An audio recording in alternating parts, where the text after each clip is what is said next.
Remember to get your cameras on so we know you are alive and well and back with us. So folks, we're getting into some of these specific disclosure discussions, right? Different ways disclosures can be made, different parties disclosures can be made to, different obligations of the different parties. So we're starting off with the disclosures from sellers to buyers, right? Not real estate professionals, consumers, clients and or customers, okay? And so we started off talking about the ARPODES and the doctrine of caveat emptor. Remember, the doctrine of caveat emptor said, let the buyer beware. In North Carolina, we have the North Carolina Residential Property Disclosure Act, which states that a seller is required to present 2 documents. We've only started talking about one thus far, and that is the ARPODES, the Residential Property and Owners Association Disclosure Statement. So I've told you a couple things about it. And let's make sure you're paying attention. I got a question for you. Now, this question is one of those slides where it's normally done as like a one of those phone polls. It's not an in-depth enough question that I want to take time like having a text and try to do it. So I'm just going to ask you to answer this question for me, okay? So here's my question for you to make sure you're following along with everything I said so far. A home buyer in North Carolina makes an offer on a resale townhome without seeing the residential property disclosure statement from the sellers. 2 days after agreeing to purchase the property, the buyer decides to change their mind and back out. Is this okay for the buyer to do? Yes. Yes. Yes. Yes. Yes. Yes. Yes. Yes. Yes. Beautiful. Yes, because of that 3 days. They never received it. They went under contract, is presumably what we're saying, right? They agreed to purchase. They went under contract. And 2 days is within that 3-day period. So they have every right to terminate with no recourse, right? They can back out. So when we're talking about clients and customers, please understand that this is a scenario where we're dealing with both parties, right? We know clients, we owe all these fiduciary duties, that old car. You know at this point that customers we owe honesty and fairness to and disclosure of agency, which we'll get into in a minute. So when we're dealing with the Residential Property Disclosure Act, we're working with both. Because if you're a listing agent, you provided this form to your client and told them their obligations. But you still had obligations to facilitate getting that to the customer, right? The buyer, right? Every agent's responsible for facilitating this to the buyer. Does that make sense for everybody? Now, I think these slides kind of change up the order from what I would go in. So I want to just talk to you for a minute about the other form. And I'm going to pull up, hopefully, Learn Test Pass. Let me see if I've got Learn Test Pass readily available.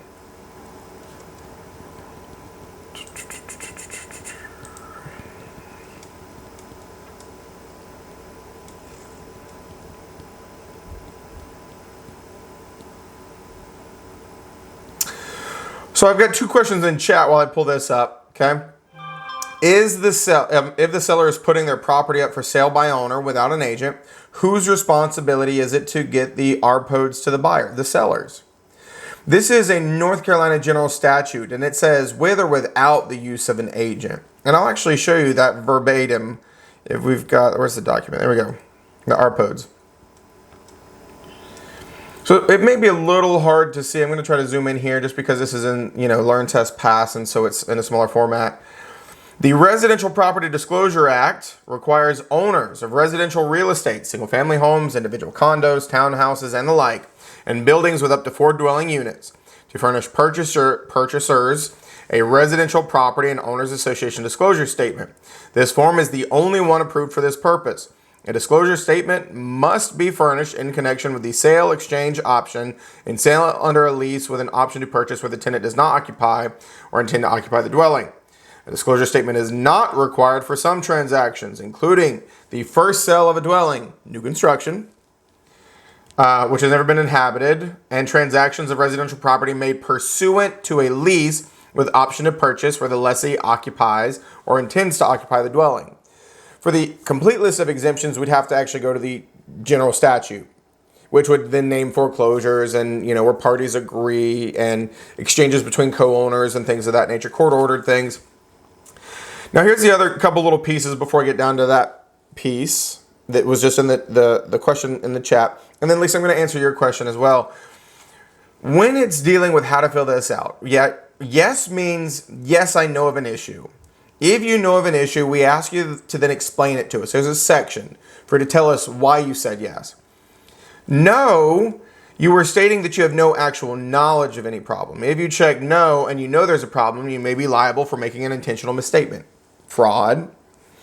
And then no representation. You are choosing not to disclose the conditions or characteristics of the property even if you have actual knowledge of them or should have known them.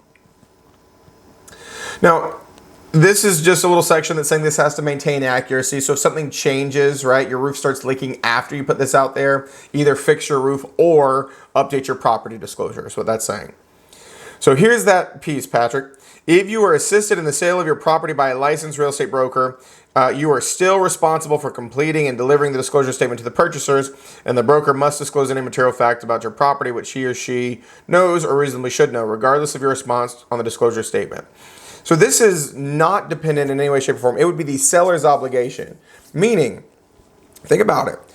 If a transaction was to happen where nobody was using an agent, it was a for sale by owner and an unrepresented buyer doing a deal together, and the buyer never received these, the buyer, whether the seller knew it or not, would still have that 3-day rescission period to get out of the deal with no penalties whatsoever. So if there's an agent, right, we are expected as listing agents to provide them to the seller and tell them about their obligations to make sure they know. But if there's no agent, it's the seller's obligations to make sure that they get it to the buyer. So the other question in chat is, could purchase have processed without the form if the buyer knows it's missing? Of course it can. Understand that the only ramifications of not getting it is this 3-day situation. That's it. On day 4, sucks to suck, Chuck. You're in it. There is nothing preventing a deal from closing if they don't get these. So while we say they're required, the only possible negative outcome of not getting them, aside from not knowing the facts, is your buyer could back out in that 3-day window. But once that number is passed, they're in it. There's no recourse. That's why the rule says it's null and void once they move in. If you move in or you close on the property, the Residential Property Disclosure Act does nothing for you. It's done. That make sense? This note right here is just talking about exactly that. In certain conditions, you can cancel the contract.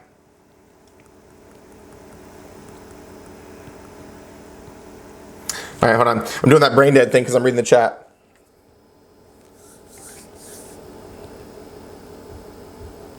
So the question is, just for clarity, if the buyer receives this before they put an offer in, do they still have that 3-day rescission? Absolutely not. None. Zero. Zip. Nada. That is the triggers, right? If you receive this before you submit an offer, whatever's on the contract happens. That 3 days does not exist. It is if and only if you did not receive this prior to submitting an offer that 3 days is a thing. That's an excellent question for clarity, right? So we're all on the same page. The other question is, if you need to revise the ARPODs after the 3-day allotted period, there are termination fees, etc. for backing out. Let me give you an important thing to understand that's going to come up several times throughout this class. There are sometimes a couple different rules that overlap with each other, meaning you have to do something because another rule says something, but not this rule. Let me give you an example. If we were dealing with this 3-day rule with this ARPODs, that means that we're probably under contract, right? Because that's the only time the 3 days would really matter is if you've formed a contract. Otherwise, you're not bound to anything. There's nothing to terminate. An offer is just an offer. We're going to talk more about that.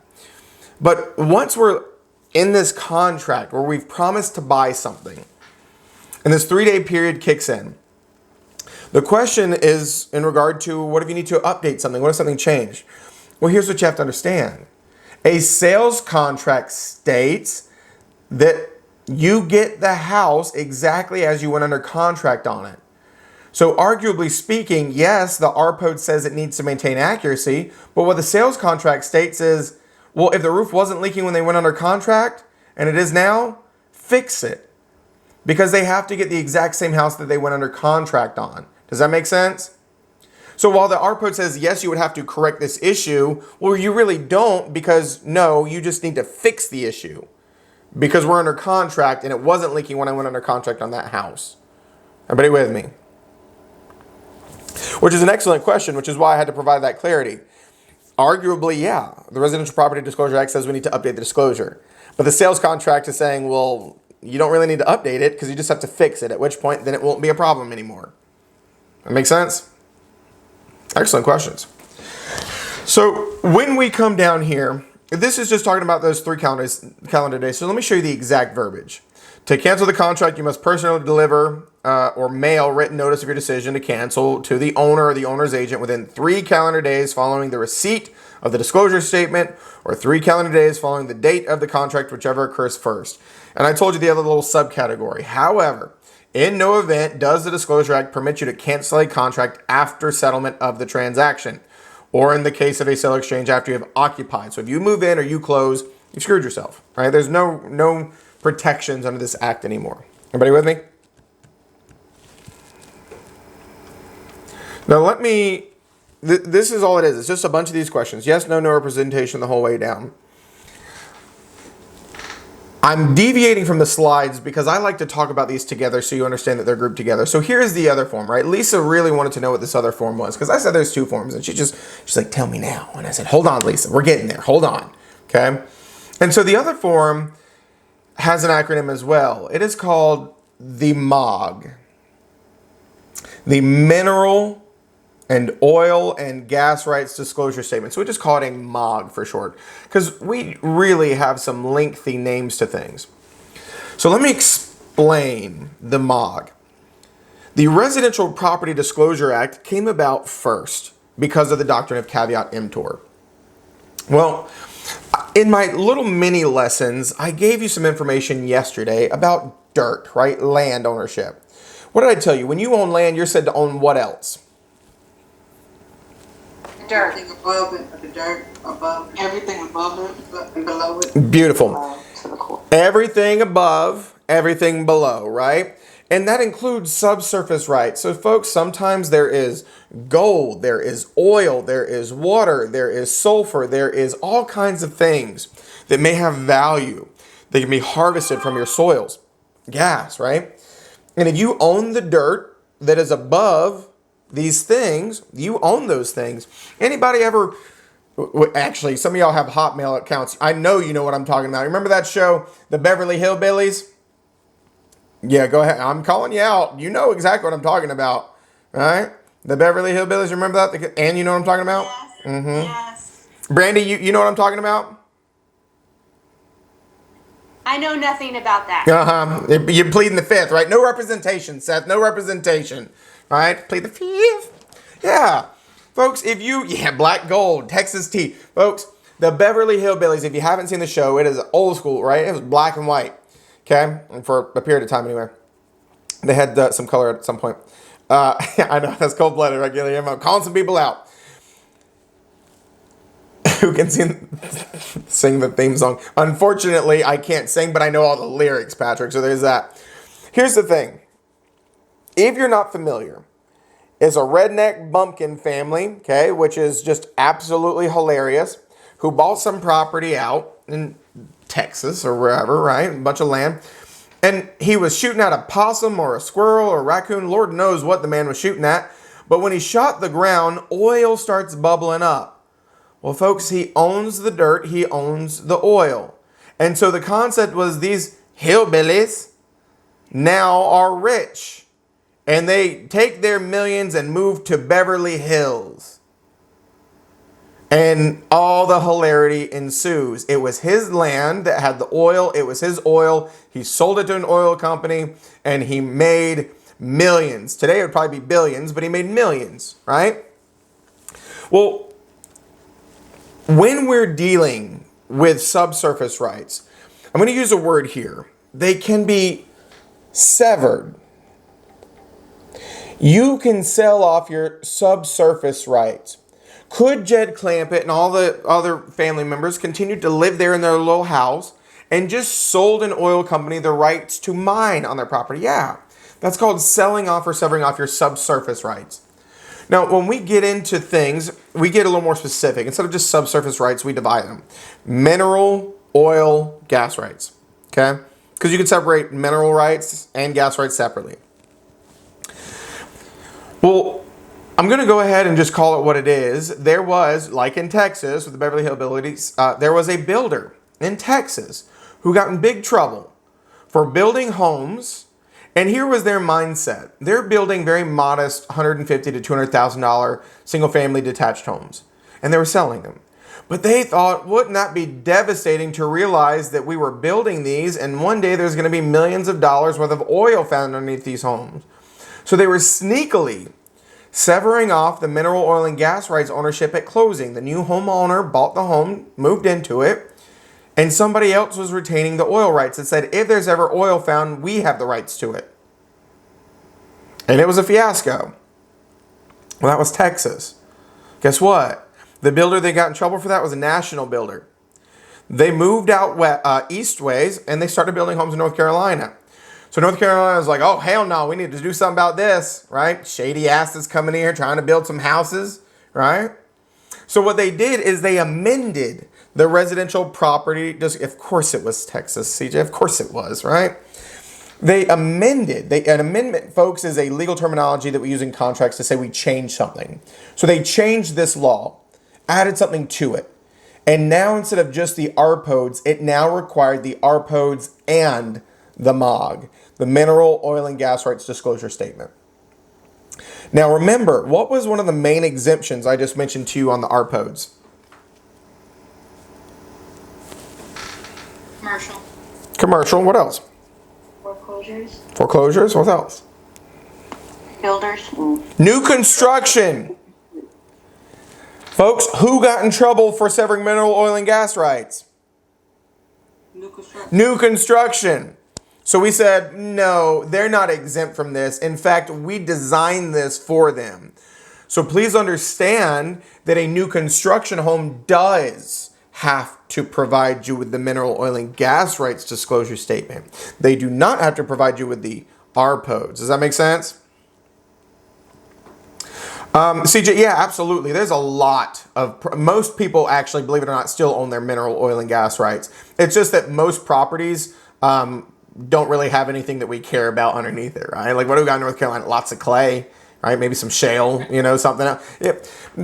In areas that are very popular, there's more severance. In North Carolina, there's some coastal areas where they mine certain things, but most of us actually probably do own our mineral, oil, and gas rights. It just depends. Lithium, that's true. Lithium's a big mining thing nowadays. So the disclosure, the exemptions here, I'm going to break this down for you. There's no set list. I mean, there is if you look deeper, but really and truthfully, the only time that it's technically the MAGA is exempt is when you're buying just dirt. And the reason being, just dirt falls into the classification of commercial, right? And this is part of the Residential Property Disclosure Act. So please don't get confused. Yes, if you're buying a new construction home, it starts as dirt, but it turns into a house. So you're not buying just dirt. But if you literally just went somewhere to buy 800 acres just to sit on, technically, this is not required. Is it still a good idea to inquire as to whether the mineral, oil, and gas rights have been severed? Yes. But this is only required in, yet again, residential transactions, right? As per the name, Residential Property Disclosure Act. Everybody okay with that? Yes. Let me show you one other interesting thing. A huge difference, which is why I like for you to see these things side by side. Well, I told you the seller's options for disclosure on the RPODs were what?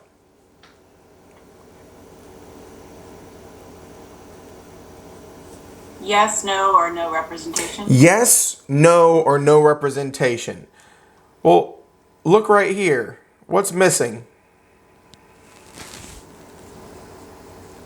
No No representation. No representation. The only time that you can say no representation on this form is in regard to the previous owner. So the previous owner, the person who owned it before me, did not, or I have no effing clue, sever the mineral rights. But then you as the seller currently selling it have to say, yes, I did sever them, no I didn't, or yes I intend to, or no I don't. You do not have the option of no representation here for you. So previous owner, once again, oil and gas rights were severed, yes, no clue. You as the current owner, you did or you didn't. You intend to or you don't intend to. There is no option of no rep for the current seller who has to provide this. Everybody with me?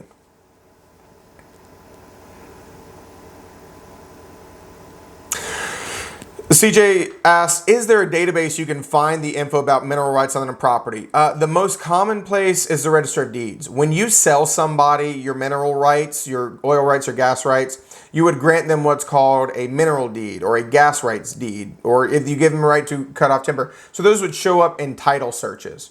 So the Register of Deeds is the only place. Now, in theory, sometimes not everything makes it in the Register of Deeds. So is it 100% accurate? No. But that's the most likely place to find if you still have your mineral oil or gas rights deeds or if they've been severed. Nishaya says, are these given at the same time and does the 3-day rule still apply? Beautiful question. Yes. Understand that 3-day rule applies to either or. When both of these are required, if they get one but not the other, 3-day rule is still in effect. Right? They both have to be received when required prior to putting in an offer. Okay? And if either one of them is not, that 3-day termination window is okay. What you got, Ann? So just a basic clarifying question. The mineral oil and gas rights disclosure form just outlines whether those rights have been sold to another entity. Correct. That's all or person, yeah. That's it. Okay. It's just saying, have you or have you not, did you or do you not intend to sell off or sever the mineral oil and gas rights from this property prior to me taking possession of it? Yep, that's it. Got it, thanks. Landgate.com. No, I'm not familiar, but maybe. I'll have to check it out. What you got, Conrad? So you said earlier too that the airspace above the houses also belonging to the property owner. As a licensed drone operator flying commercially for residential properties, a lot of times I fly over the adjacent property to photograph, the subject property. My understanding of it is, at least for FAA, they control the airspace. I'm in full legal right to fly over somebody else's property. Absolutely.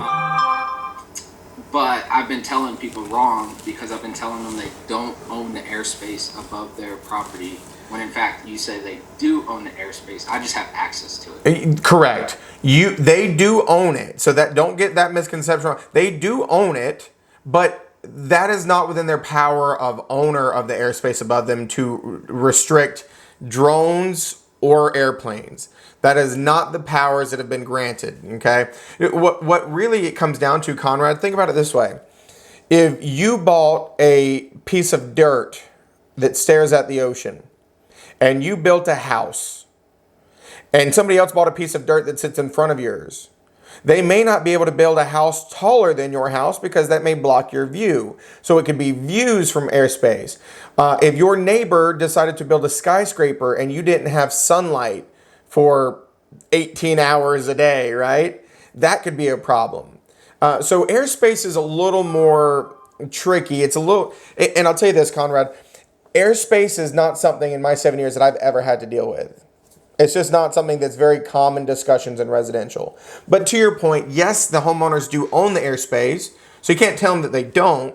You just can tell them that they can't restrict you flying over. You have every right to fly a drone, and just like every plane has a right to fly over somebody's house. Does that make sense? Yeah. Yep, absolutely. So notice here, same note, right? talking about that 3-day rescission period, but this is it. I mean, this is a 1-page, very straightforward. This is the MOG. Both of these are part of the Residential Property Disclosure Act.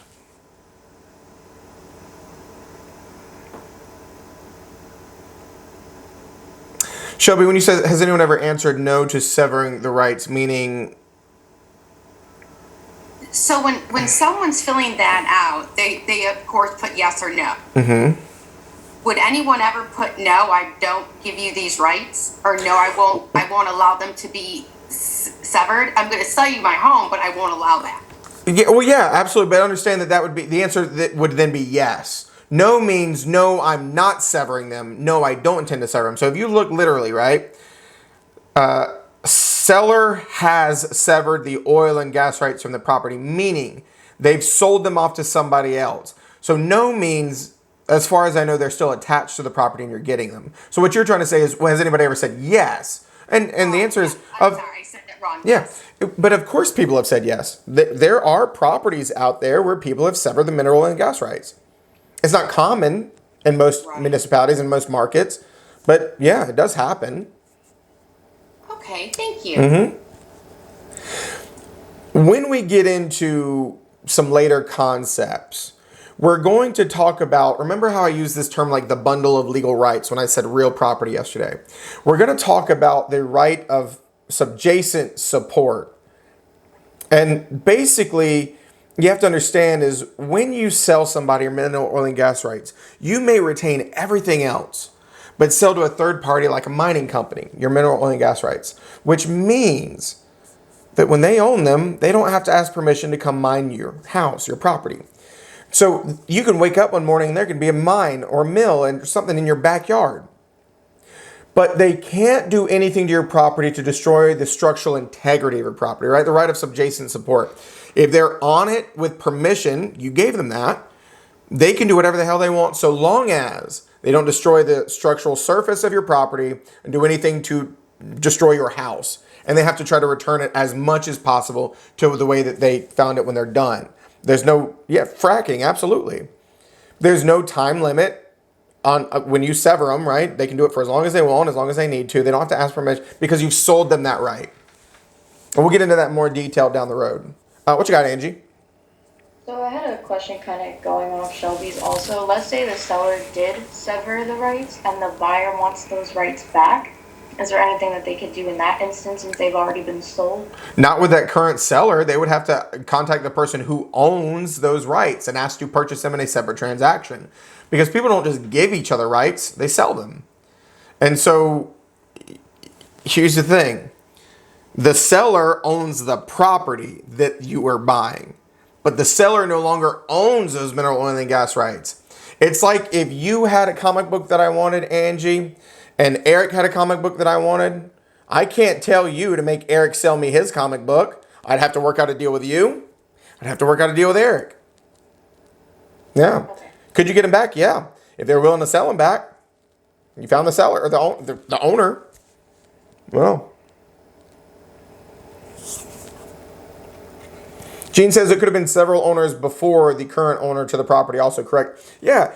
So understand that there's still no guarantee that you're getting the mineral oil and gas rights, even if these are answered as such, right? Bam, bam, bam, bam, bam, bam. Because 3 owners ago could have severed them. All this is saying is I didn't sever them, I don't intend to sever them, and I don't know about the previous owner. Could they still have already been severed? Yeah. And hopefully we would find that with a title search. And we'll talk about that later.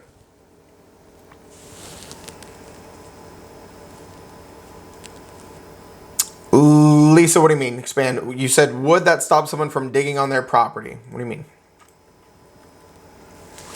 So if you have your own property and you want to put in shrubs or something, would that stop you from? No. Would you be interfering with the mineral rights or whatever rights that they have? I thought that's where you're going with that. Good question. No. For all intents and purposes, I mean, it's still your property. You own everything about it. The only thing that you don't own is the right to oil, the right to gas, the right to some other mineral. You can still dig, you could put in a pool, you could do whatever. It's still your property unless you had a special agreement. Let me tell y'all one of the trickiest things about real estate, okay? I'm going to do my best to teach you all the defaults because we do have some defaults. But the biggest thing you have to understand about real estate is everything is negotiable. So if you were to sell off your mineral oil and gas rights to a big oil company, Lisa, and they just hold on to them for 30 years, there's a chance that for 25 years, they've never done anything to your property. But in year 26, they show up and they mine. If you sign that over to a big oil company, they could draft up a special agreement or deed that says you can't do any digging or you can never put in a pool. Everything can be put into an agreement in real estate. Now, that can get very Alice in Wonderland rabbit hole-y real fast.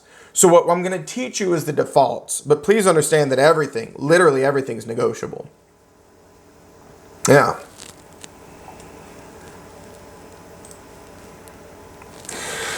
So let's keep going with some additional disclosures. I feel like that's a really good foundation for the Residential Property Disclosure Act, right? Remember, that's between sellers and buyers. Okay, we have obligations, but we're not parties to that. Our rules are different. So that was sellers to buyers. Let's take a look at licensees to customers, because this is a very big one. When I say licensees, I mean who? Brokers. Yeah, brokers, people who obtain a North Carolina real estate broker's license. And when I say customers, who do I mean? Anyone outside of client. Everyone else that's not a client. Now, I want to make sure that you understand something, that when we talk about this section and we say disclosure to third parties or customers, I honestly want to I want you to change this for you.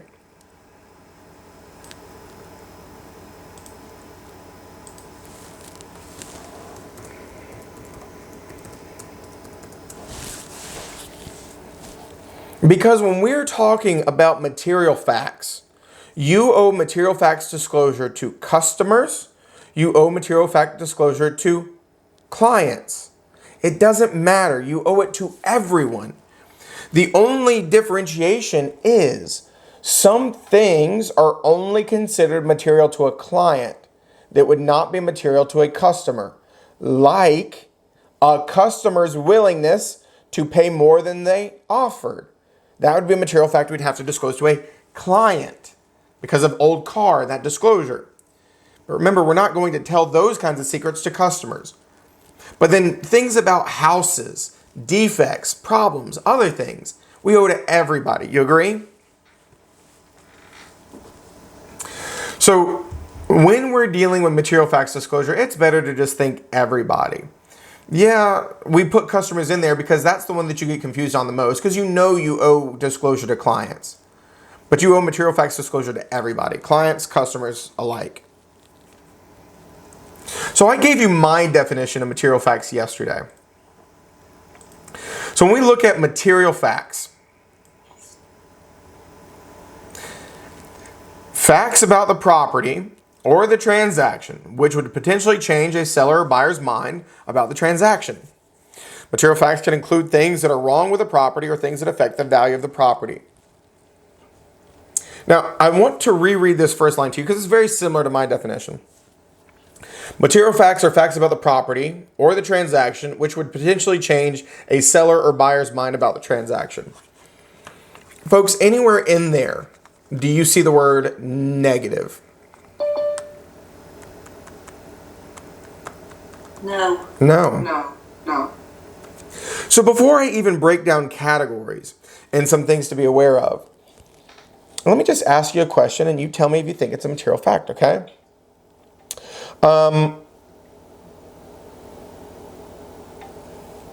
Tiffany and I go to see a home. She's a buyer. And I notice that there are hairline cracks on the foundation as Tiffany are walking around. Now, I'm not telling you if Tiffany's my buyer client. I'm just telling you, here's that word. I'm acting as a selling agent, right? I'm just showing it to a buyer. I'm not telling you who my loyalties are to because it doesn't matter. I'm showing Tiffany this home and I see these hairline cracks. Would you consider those a material fact that I need to disclose to Tiffany if I see them? Yes. Yes. Yes. Yes. Yeah. Could that change Tiffany's outlook on whether or not she may want to put an offer on this property?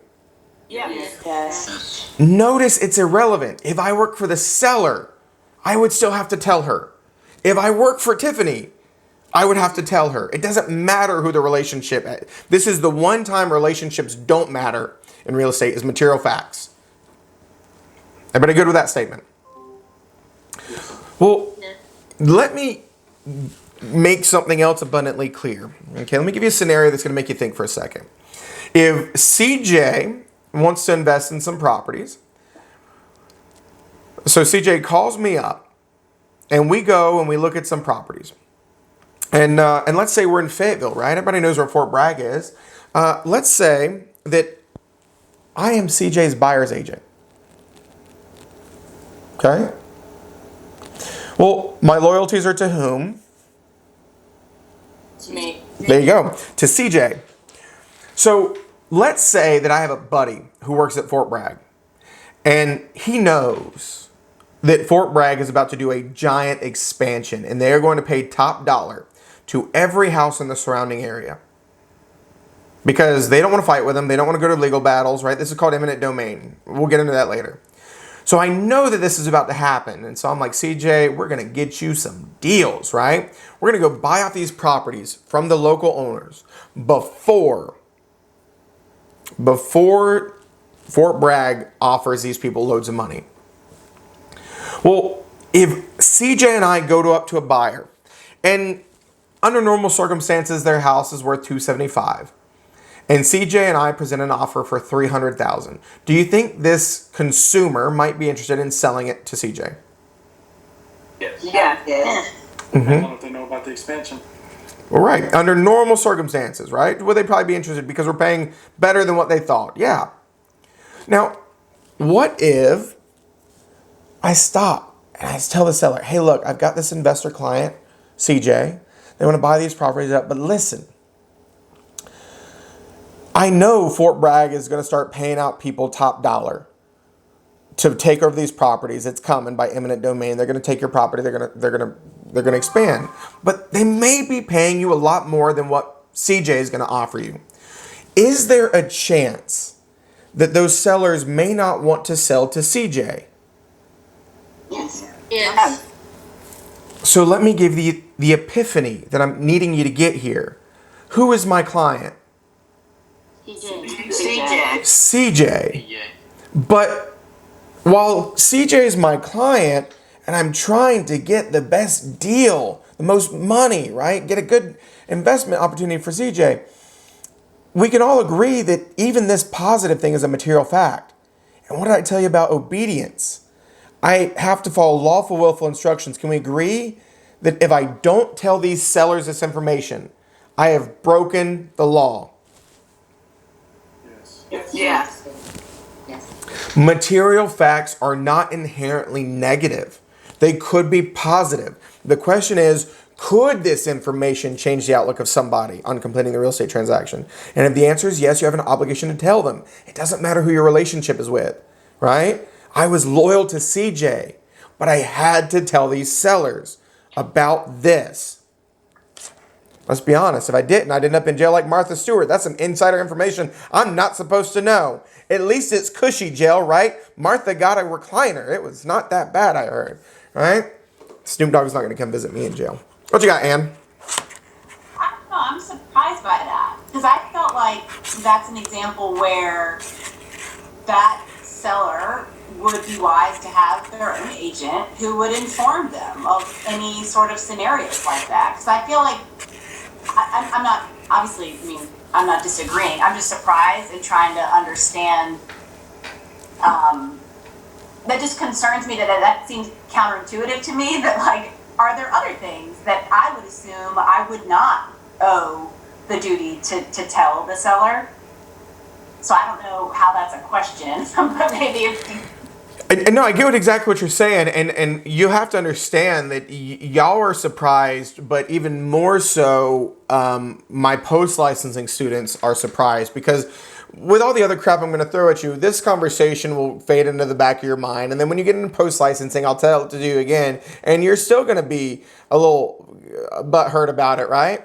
But I want you to understand something. I'm not telling you this to give you these contradictions of what our job is. I'm telling you this in case the test tries to throw you a curveball. Because if you look, let me just define it one more time. Anything that could change the outlook of somebody to complete a transaction. Do you think knowing that expansion would change the outlook, could change the outlook of the seller on whether or not they wanted to sell to my investor? Yes. Yeah. Then it's a material fact. And the rules are very clear. If there's a material fact, an agent has to disclose it. Now, All right.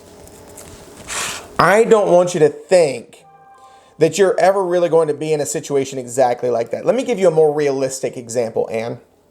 Okay, let me take it back to reality. All of you in the triangle know we have 540 coming through, yes? Fingers crossed, it's supposed to be finished this year. Yay us, right? 2023. It's been 20 years coming. I'm hoping, right? Well, here's the thing to be aware of. The market was nuts in my area, as well as probably some of yours in the past 3 years. It's gone bananas. Somebody stabbed it in the back and buried it in their backyard, though. The market is weird right now, okay? It'll come back. Don't any of you panic. I'm just telling you, it's not where it was.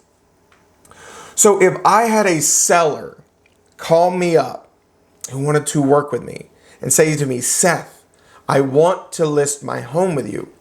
Let me show you what this more practically looks like. Oh my God, I would love to list your house. I'm so excited to assist you. Hey, listen though. Market's really not where it was a year ago. You're really close to 540 and it'll be done this year. If you wait till next year, you'll probably make a lot more money. I'm happy to help you. I just want you to know that. If they want to move forward, I've done my job. The point is, Ann, it's yet again, not about me. If I'm like, hell yeah, let's sell, and it's all about me just making a commission, and there was information that I didn't share with them that could have changed their decision, then I didn't disclose a material fact, and I'm subject to disciplinary action by the real estate commission. Does that make sense? Yeah, that's helpful. Thanks. Yeah. That's an extreme example that I wanted to give you to understand that material facts are for everybody, and material facts are very loose interpretation. You're not going to get anything that tricky on your pre-licensing test. I can almost promise it. I'm not going to promise it, but I'm going to almost promise it. Just be careful. Because remember, material facts disclosure supersedes obedience, supersedes loyalty. Anytime there's a material fact, it has to be disclosed. Because it makes sense to you, right? I told you that if your loyalties are to a seller, you'd have to sing like a bird and tell the world that your seller's house has a leak. How is it any different, right? If we screw a seller, why wouldn't we screw a buyer? If the law tells us we have to. Does that make sense?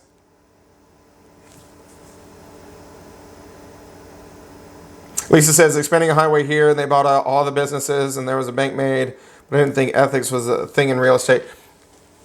Ethics is a thing when you are a realtor.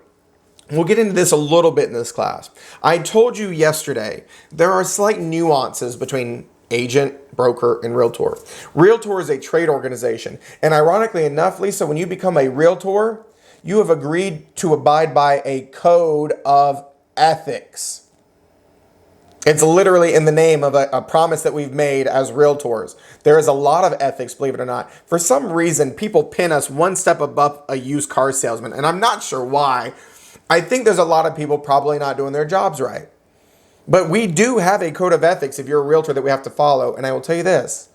License law and commission rules very closely mirror that code of ethics. So even outside of the ethics, I'm telling you.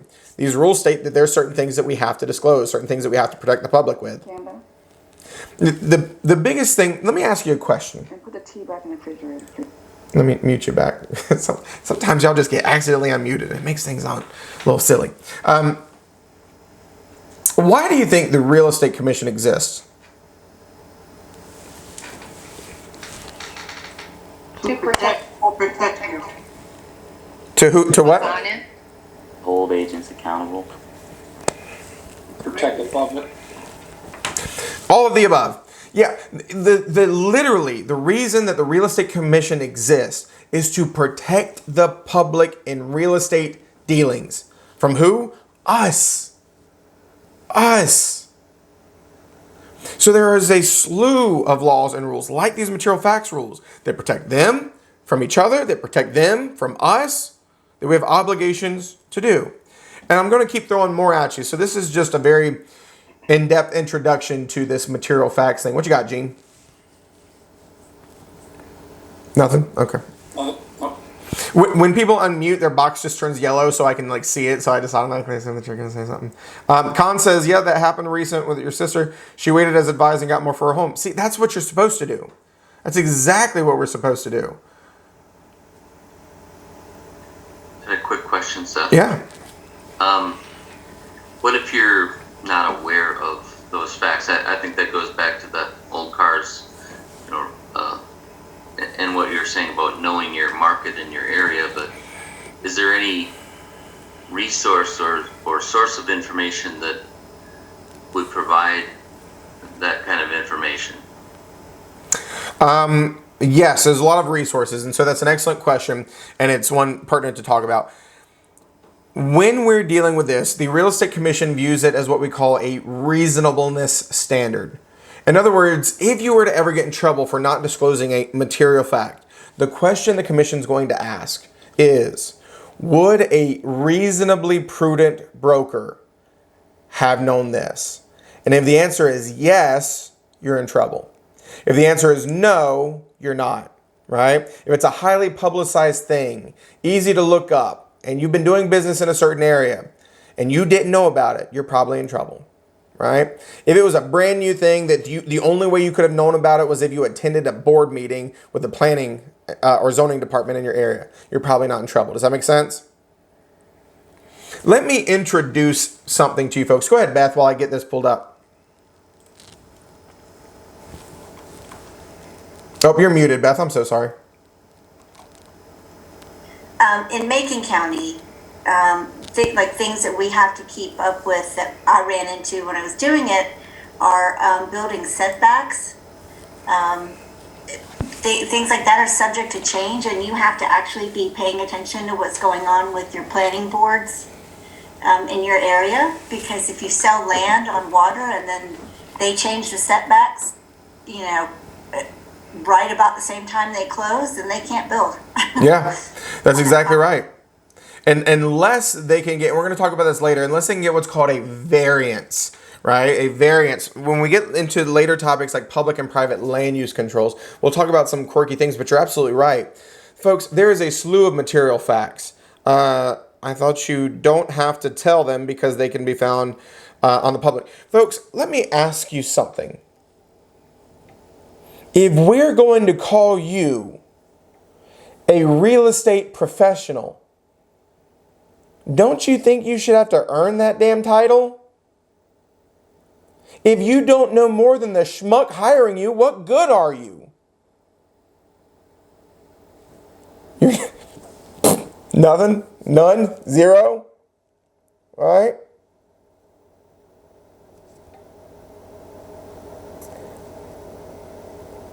Natalia says, I think as realtors, it's a good thing to always network and go to some of these town or city meetings, or at least keep abreast with by visiting this. I 1,000% agree. 1,000% agree. I'm going to talk about the categories, but let me show you. I want to introduce a concept, okay? When you look under your Introduction and Learn Test Pass, I told you about this book. This is this is just the comment section. The book is 123 pages or something like this. And it is a separate book that is broken into 3 categories. I'm going to show you where to find the actual book. if you come to the Real Estate Commission's website,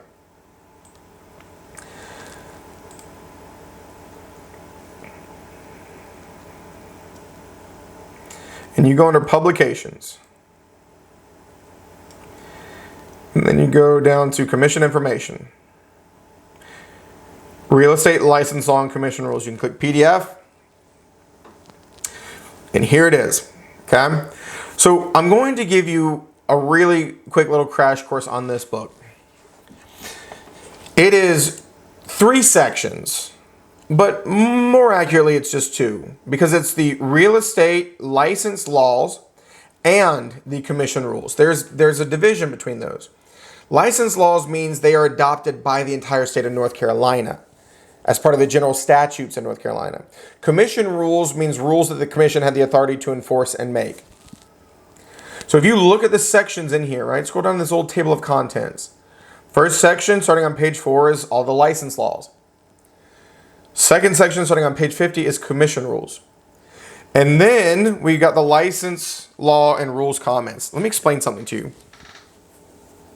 If any of you in here have ever taken a law and justice class or any kind of legal class, have you ever stopped and just read a law book?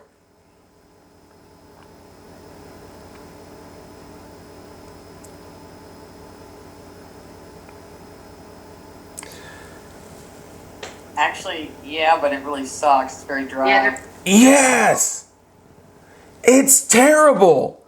Folks, you need to have a master's in bullshit to figure out what the hell they're trying to tell you. They are not straightforward. They are so convoluted. They are repetitive. It is impossible to follow along with a law book. That's why we need speed limit signs, right? Because if we had anything more than a speed limit sign, and they go no more than this, but only this on days that end in Y, but then this, and they would just, you wouldn't have a clue what was going on. Let me give you an example here. Let me just pick something, anything, right? Well,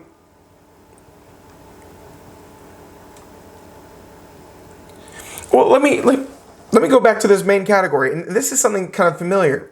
License required of real estate brokers, and then definitions and exceptions. Okay? A real estate broker, within the meaning of this chapter, is any person, partnership, corporation, limited liability company, association, or other business entity who, for a compensation or valuable consideration or promise thereof, lists or offers to list, sells or offers to sell, buys or offers to buy, auctions or offers to auction, specifically not including a mere crier of sales, or negotiates the purchase or sale of exchange of real estate, or who leases or offers to lease, or who sells or offers to sell, leases of whatever character, or rents or offers to rent any real estate to the improvements thereon for others. Folks, you know what that bullcrap was? LL Beans, real property for others for compensation. You like the way I told it to you better? That was LL Beans. And if it took all that to just tell us the qualifications for a license, imagine what other hokum you'll find in this thing. But the point is, remember when I showed you yesterday the breakdown of questions in the Relink book? There are 10 questions on the North Carolina State Licensing Exam, 25% of the test, that come from this garbage book. It's not a textbook, it's a law book. So the laws aren't garbage, it's just the verbiage, so don't misunderstand. We need the laws, but it's very hard to follow. So is the license law and rules comments, the back part that starts on 106, is that just a paraphrasing of that whole thing? Yes, let me All of it? well, here's the thing. Let me show you how this works for studying purposes. When I am teaching material facts, let me show you what this looks like. There actually is no material facts rule. It is a law called prohibited acts. If you go down to 93A-6, by the way, the numbers aren't testable, nobody panic. 93A-6, disciplinary action by the commission. Folks, let me paraphrase this. The real estate commission giveth and the real estate commission taketh away. They are the ones who give you your license. And so if you are found to be guilty of any of the next to be mentioned prohibited acts, They reserve the right to discipline you, which can include reprimand, censure, revocation, suspension, limitation of your license. And so then it goes on to say what these prohibited acts are. There's 15 of them. Here's number 1. Making any willful or negligent misrepresentation or any willful or negligent omission of material facts, which is why I'm teaching you what I'm teaching you now. If you do not share something that the commission considers to be a material fact with the public, you might be having a meeting with the real estate commission. Now, to expand on what Gene said, that's it. That is all the rule says. Do you think that's clear enough for you to know everything and anything that you need to know about material facts? Tiffany, I appreciate your enthusiasm. She's like, yep, I got it. Yep, no problem. Right? And if you do, I'm proud of you, Tiffany, because that's really hard to follow. That's it. But that's not enough. So let me explain this comment section. I'm not going to scroll down, but Gene's exactly right. This comment section, it's where they provide you their interpretations. They know that it's exceptionally hard to follow the license law and rule book. So they said, well, here, let's paint some pictures for you of what we mean. So let's find that one rule again. Disciplinary actions, or disciplinary authority, 93A-6. And so the way that these read, by the way, it goes left side all the way to the bottom and then pop up to the right side. So here we go. Misrepresentation or omission. Misrepresentation or omission of a material fact by a licensee is prohibited. And this prohibition includes both willful and negligent acts. A willful act is one that is done intentionally and deliberately, while a negligent act is one that is done unintentionally. A misrepresentation is communicating false information, while an omission is failing to provide or disclose information, where there is a duty to provide or disclose such information. So then it breaks down the different categories of material facts. I'm not going to read these two because I'm going to tell you them in the slides. Okay? But then they go into examples of material facts. So willful misrepresentation, here's a couple examples. Negligent misrepresentation, here's a couple examples. So folks, I promise you, you will see these test questions on your North Carolina State test. I just wanted to show you how this correlates with this License Law and Commission rule book, where I'm pulling this information from. But go ahead, Gene. Thank you. Yeah. Oh yeah, you're good.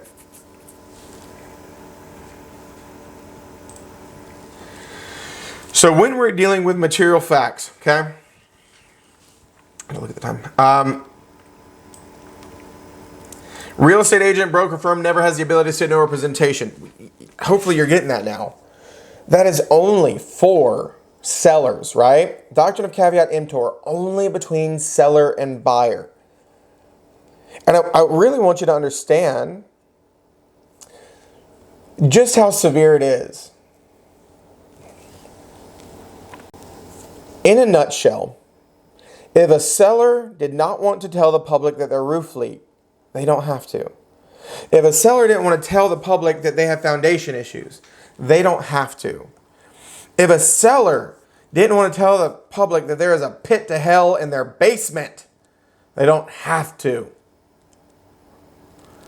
But if you find out any of those things, buyer's agent or listing agent, doesn't matter, you would have to disclose them. That make sense?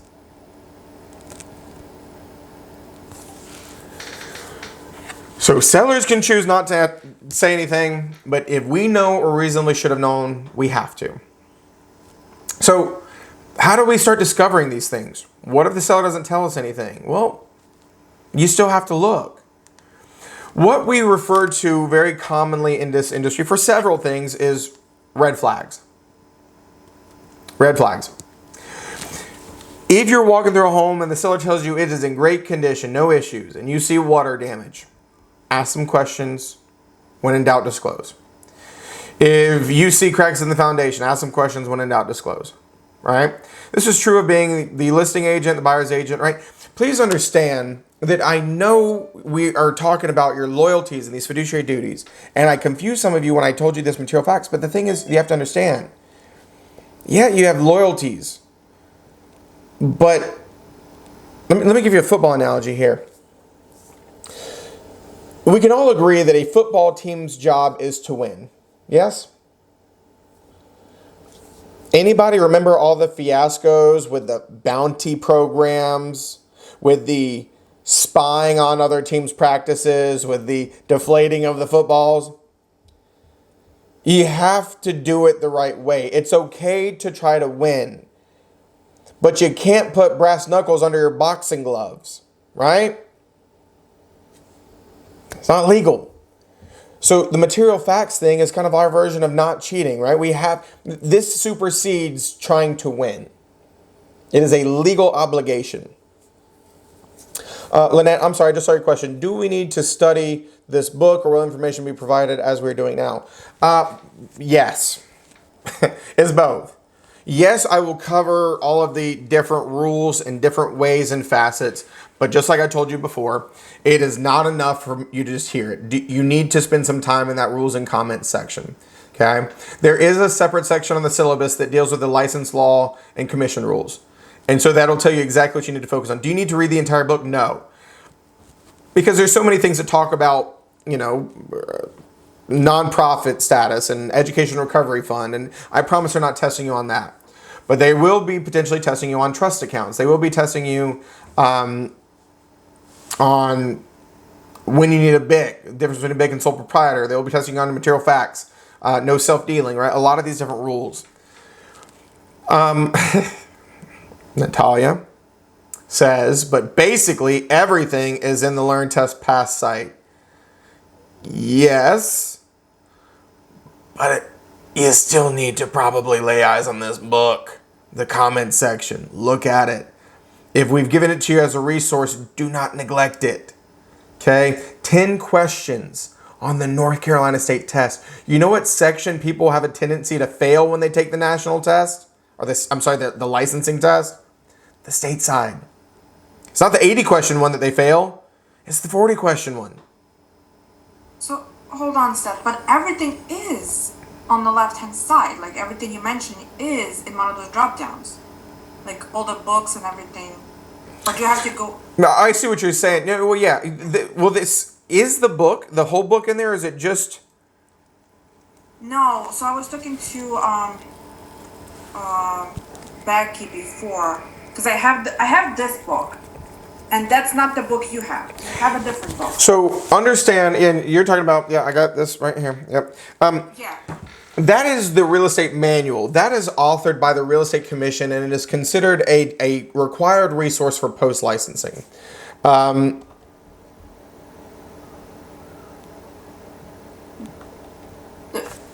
feel like... This is, please understand, this is the law book. This is laws and rules, and I apologize. I'm reading comments, which is why I glazed over. I got ADD, so when they pop up, I can't help it.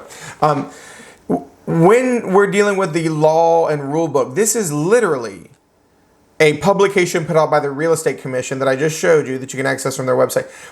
I just don't want to say that the rest of it is irrelevant. This is what the Real Estate Commission calls the study guide. This right here. This will help you more than anything from that license law and rule comments, like the book. I just don't want to say that you don't have to lay eyes on any other parts other than this. But it's not in Learn Test Pass, but here.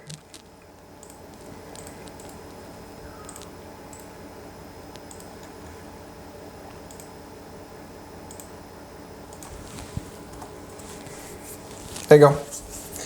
There is the full-fledged book if you want to download it to your computer just to have for funsies, right? Do with that information what you will. Yeah, and I misunderstood your question, Natalia. Yeah, every resource is in Learn Test Pass, right? The slides are in there. This comments book is in there. The documents I'm showing you are in there. The only one that I didn't see in there, which is why I was confused by your question, is the full-fledged book.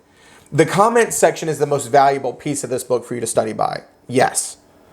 But the full-fledged book is not in there, which is why I wanted to show you where to find it, in case your studying takes you there as well. Beautiful question. I'm so sorry I misunderstood. Leslie says this may be a dumb question. Is there a study guide, the syllabus? You know what a study guide would look like for this class, folks? 300 pages. At what point? What's the point of giving you a study guide at that point, right? It's not condensed, right? There's no Cliff Notes version. It's know everything. Good luck, all right?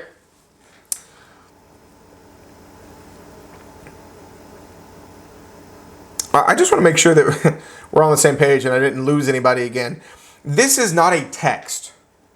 This is not a text. This is a law book. This is a rule book.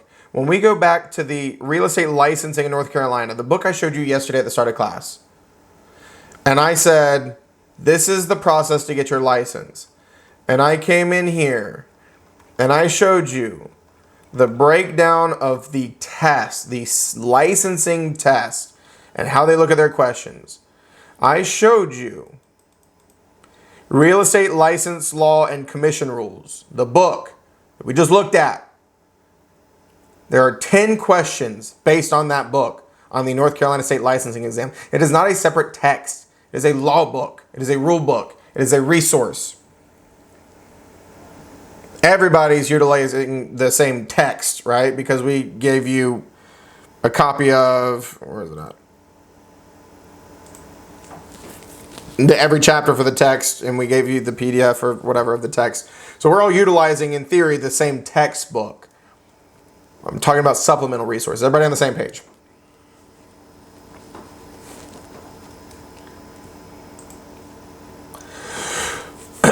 So let's give you an example of these red flags. And did I miss anything? Chat? I don't think so.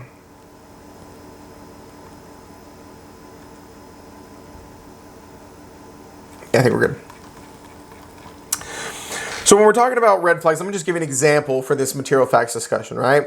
A home that is very hot in the summer would require HVAC appears to be malfunctioning as a disclosure of material fact so the buyers can decide how much more in detail they want to evaluate. Folks, understand that it's not about what you definitively know or definitively don't know. If you have a sneaking suspicion, disclose it, right? If it's hot as Hades and your client's not a lizard, or a 120-year-old lady, because they like it just as hot as lizards. I just had a listing. Sweetest old lady, but boy, howdy, I was sweating to death in her house. Oh, right? If your client's not one of those people, right, there's a sneaking suspicion that maybe their AC doesn't work. If they've got it 102 degrees and you're just sitting there listing appointment wiping sweat off your face, right? Disclose it.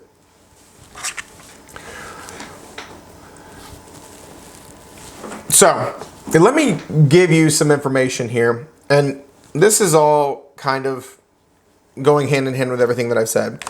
The rule is anything that we know or reasonably should have known, we have an obligation to disclose. Folks, we've already mentioned this, but let's just reiterate. Are there things that are impossible for us to know? Yeah. Happens all the time. Let me explain how we look at this. We've got two different categories that material facts can be broken into. We've got latent, which means hidden, not easy to discover. Okay? Latent material facts are those that there's no way for you to know what it is that they exist. If we are dealing with latent, you have no obligation to disclose them unless you are made aware of them. Let me give you an example of this. When we talk about the environmental section, we will refer to something called radon gas. Anybody here ever heard of radon gas? Yes. Yes. Let me explain what you need to know about radon gas. It is a colorless, odorless, tasteless gas. Do you think that there is any way that you could walk into a home and know that it had a radon issue? No. No. No chance. That would be a latent material fact, so please understand this. You walk into a house, you list the house, you're never told about a radon issue, you never test for a radon issue, you never disclose a radon issue. You're not in trouble. Because there's no way for you to know it. The only way to know there's a radon issue is a professional test. Okay? Things of that nature, in that category, There's no way for you to know. I told you, you can't be a professional. You're a real estate professional, but you're not a professional of anything else. Okay? The other category, and feel free to pronounce it however you want. I could care less. But it's spelled like patent, but it's P-A-T-E-N-T. I could say patent, right? Latent and patent. Material facts. Whatever helps you remember. I don't really care. Patent material facts are things that are obvious, easy to discern. Those are the ones that we are always responsible for. It's hot as hell in here. That'd be a patent material fact. Water damage on the ceiling. That'd be a patent material fact. Cracks that you can visually see. Standing water in the backyard. Standing water in the crawl space. Everybody understand what the difference is there? What you got, Natalia? I freaking put thumbs up, and I'm like, why is Seth not calling me? That'd be why, right? You're just like, I'm good. Yeah. So radon, back to radon. But aren't you still, I don't want to say the word liable, but it's a known thing that in certain areas radon could exist. It's like more of a chance, like for example here. So our realtor did say like, hey, you might want to get a professional to test it because it's more prevalent here than any other area.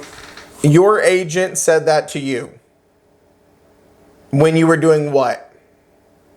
When we were, I think we signed a contract. Signed what kind of contract? Sales contract. Mm-hmm. And then we were Let me rephrase the question, Talia. Buying or selling? buying a house. Uh-huh. So I'm walking into a listing appointment. Okay. Right. Are you going to have a radon test done before you list your house? I'm good, go on. Yeah, there you go. No, and I'm not picking on you because I knew exactly where you're going with that. Yes, your agent should absolutely advise you as a buyer to have a radon inspection. But the seller doesn't need to have one before he lists the home, right? Doctrine of caveat emptor for the seller. And the agent has no obligation to have one done before they list the home either. It's just one of those things that we know that if it's been disclosed, if we know it, we have to share it with the world. But it's one of those things that we understand that there's no way for us to know it, so we're not in trouble for not disclosing it. Does everybody understand that? What you got, Leslie? I honestly think I forgot. You said something about another type of material fact, I think. I can't remember. It was on that too. Patent versus latent or something else? Yeah, patent. You said something about you said another patent material example or something. I was writing it down. Yeah, patent. So latent is what we're talking about right now. Latent are the hidden ones. And if there's no indication that there's any issue, that's a latent one. You're not responsible for discovering those. But if you have been made aware of them, you have to disclose them. Not to be confused with patent. Things that you can see. Things that are obvious, right? P-A-T-E-N-T. You can see the cracks. You can see the water damage. You can tell that the HVAC doesn't work properly, right?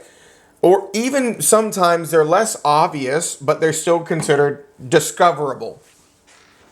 Okay? I'm going to break down this some more.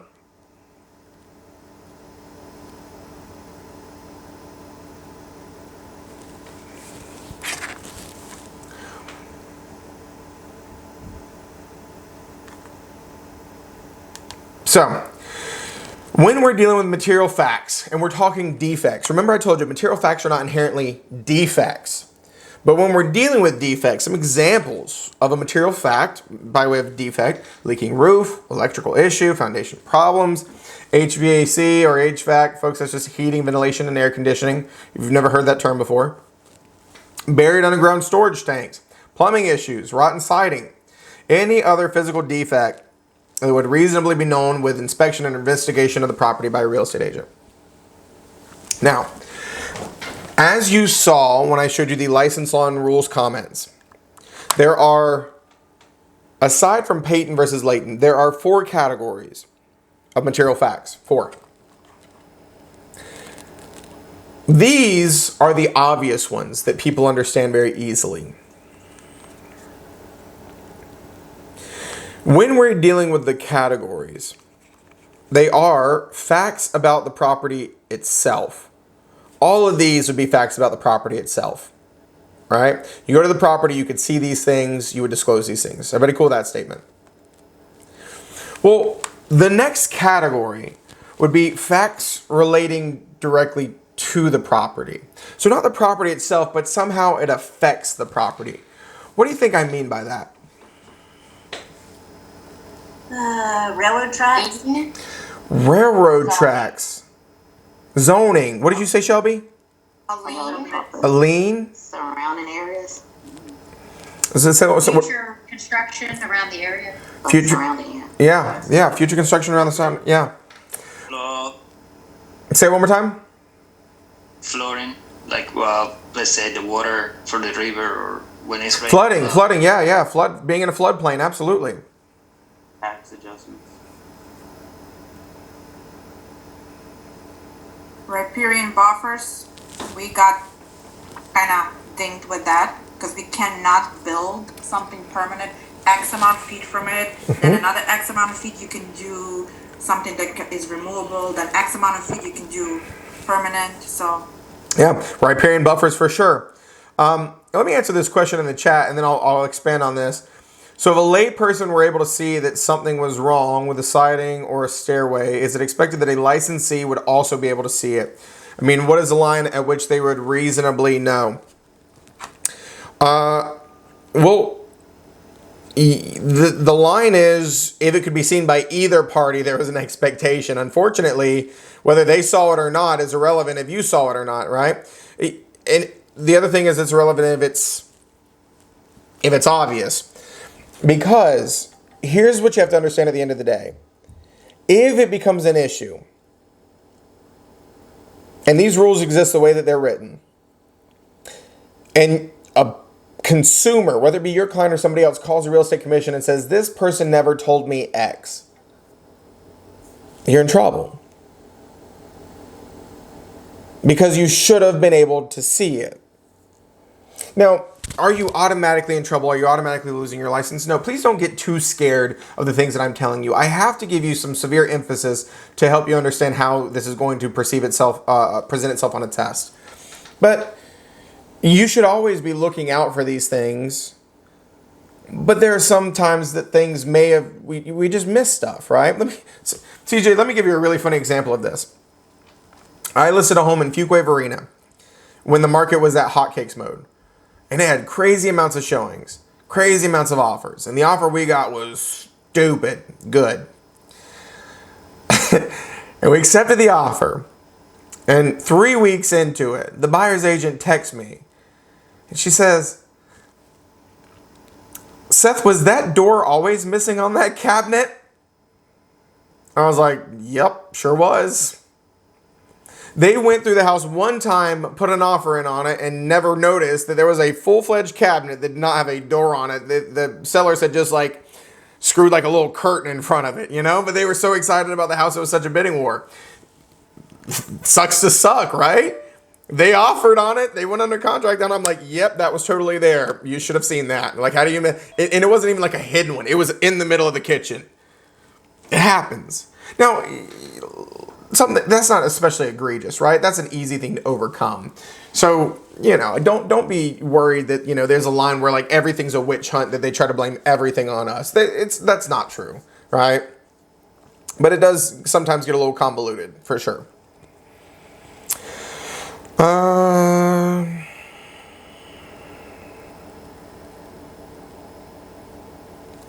Lisa, I'm going to ask you a funny question. Lisa says, does this lead to the 10-day due diligence? And can the buyer just walk? Where did you get that number 10 from?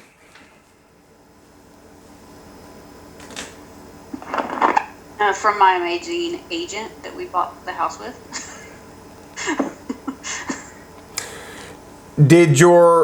Are you being serious? Your agent was amazing?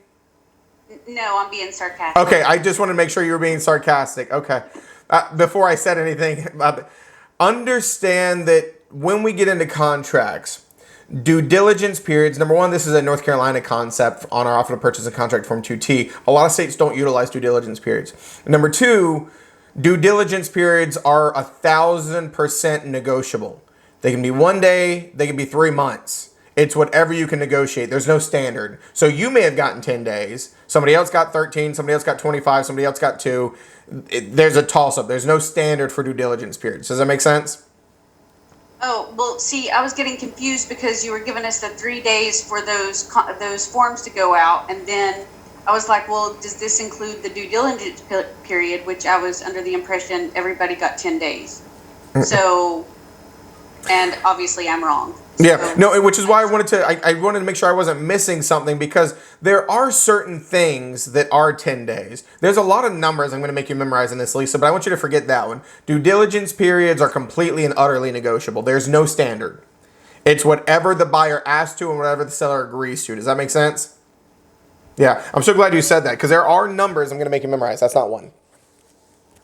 Yeah. So to answer your question, does this lead into the 10-day due diligence? These are things that a buyer would want to investigate in greater detail during their due diligence period, right? The listing agent would make these disclosures. The buyer's agent would make sure that the buyer had these disclosures.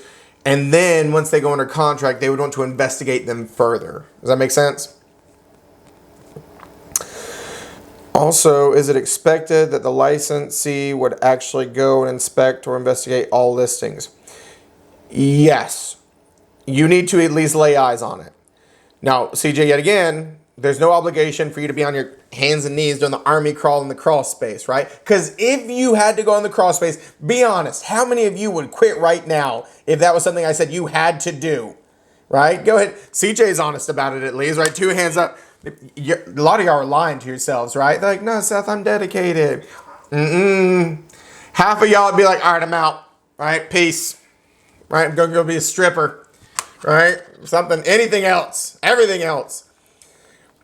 He's like, nope, pass. Yeah, me too. I go in my crawl space and I don't like it. That's the only crawl space I'll go in. I don't go, but let me give you some information, right? Some real world.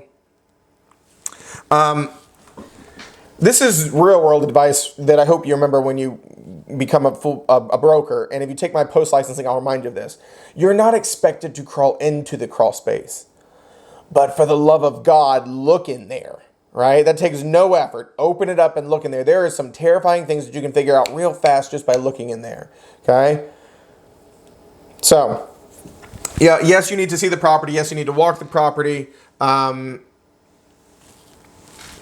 I'm not going to answer the other question, though, CJ, I just saw, because it's going to come up in a different place, right? So the other question is, could a buyer get their inspection fee refunded from the seller if they didn't disclose material facts? Remember, the seller never has to disclose anything. So you can't really go after the seller. Who had an obligation to disclose material facts? The agent. The agent. Could you go after the agent for a material fact that was not disclosed? Yeah. Yeah, absolutely. Sure. Absolutely. There you go. Keith's like, I'm out. I'm sticking with cybersecurity. Spiders is the problem for me too. The snakes, I'm okay with snakes from a distance. I can pretty much guarantee that if I crawled up to one, I'd shit my pants. So let's just be honest about it. It's both. I'm with you. All the creatures, hard pass. Yeah. So, you're almost to your next break of the day, folks. When we're dealing with these facts related directly to the property, you gave me a big list. But think about it. Right? What was the first one that Beth said? Train stations. Do you want to hear a train every single morning when you wake up or in the middle of the night while you're asleep? Maybe, maybe not. Is that something that could change your outlook on wanting to buy that home? Of course it is. Airports. Folks, sonic booms fly over all the time. It's loud. It's obnoxious. Being able to build something or not being able to build something. Another highway coming in soon. A big project happening down the road. Right? How about this?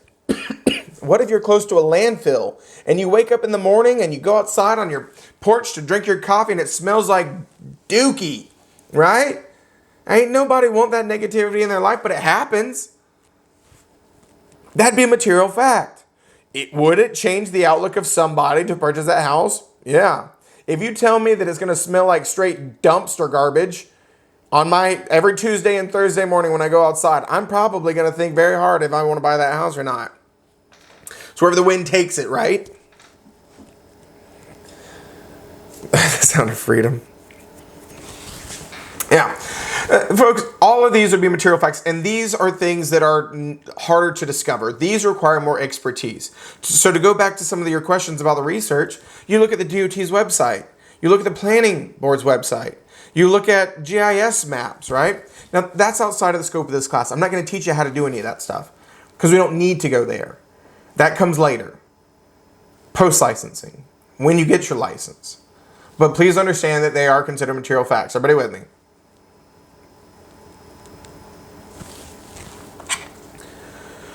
So the next category, well, let's see. Here's a good one. We bought into a planned community which had a clubhouse and a pool with another one coming. Then the lady that owned the whole thing sold that piece to the YMCA. So she got sued. Yeah, I could see why. In my neighborhood, whenever it first was developed, had 2 community access ponds. And it was a whole fiasco because one of the buyers, when it was a new neighborhood, basically gave the builder so much money that they subdivided one pond off and gave it to the other owner. So that was a whole fiasco too. Nashaya says, just to confirm, the buyer pays for the inspection fees. Nashaya, what did I tell you about everything being negotiable? Typically, yes. Typically, yes. The buyers are responsible for the inspection fees and all other fees for their due diligence period, which we'll talk about in the future. Are there some real estate brokers who may work it into the cost of doing business and provide it? Sure. But yeah, don't panic. Most of these things come out. I'll tell you what the general rule of thumb is for me. I pay for photographs, measurements, floor plans for my sellers. For buyers, I buy them a closing gift. That's it, right? Like I'm not paying for their home inspection. I'm not paying for, because buyers are already so much work. So, but yeah. Yeah, y'all got kinds of fun stuff going on. So let me tell you about the next category. And after I introduce this category, I'm going to let you take a break at 2:15 like I promised. The next category, right? So we've got facts about the property itself, facts relating directly to the property, and facts now about the ability of the principal, your principal, to complete the transaction. So when we are talking about this, when we get into chapters talking about being able to convey title, right? All owners on record would have to sign away their ownership. If they don't, then you can't convey clear title. So let me give you an example. Husband and wife are selling a property. It's under contract. One of them disappears, or maybe they decide they're not talking to each other, and one of them refuses to sign the deed at closing. That's a material fact, because the buyer can't receive what we call clear title until both parties sign. You would have to tell the buyer that. If your seller was going through foreclosure, remember, these are material facts. They supersede obedience, right?